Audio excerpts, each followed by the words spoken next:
जर तुम्हाला डोक्याला इंजुरी झाली, हां. ज्याला कंकशन म्हणतो आपण, हो, तर कंकशन हे माझ्या दृष्टिकोनातनं जास्त सिरियस आहे. हो.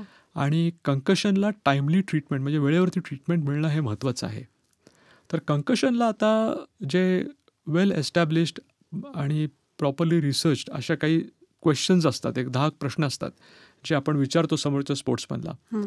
आणि त्याच्यामुळे ते समजून घेतल्यानंतर आपल्याला कळतं की हिची इंजुरी किती सिव्हिअर आहे. हो. तुम्ही पाहिलं असेल की बॉक्सिंग खेळतात किंवा कुणाला लागलं तर 10चा काउंट देतात त्याला. हां. असं उभं राहून त्याला की 10चा त्याला काउंट म्हणता देतात. येतंय की नाही. आणि मग त्याला जर त्या 10च्या काउंटमध्ये तो जर अलर्ट असेल हं. तर त्याला कंकशन किंवा ब्रेन इंजुरी नसते आणि तो खेळू शकतो. तसंच प्रत्येक स्पोर्ट्स फील्डमध्ये तुम्ही फुटबॉलचं ग्राउंड घ्या किंवा बॅडमिंटन घ्या किंवा टेनिस घ्या किंवा क्रिकेट घ्या. जर कोणी बाउन्सर बॉल टाकला आणि त्या हेल्मेटला लागला, हं. तर ह्या सगळ्या ह्याच्यामध्ये हे कंकशन ह्याच्याबद्दल अजून थोडी अवेअरनेस आपल्या व्हायला देशामध्ये पाहिजे. आणणं फार महत्त्वाचं आहे.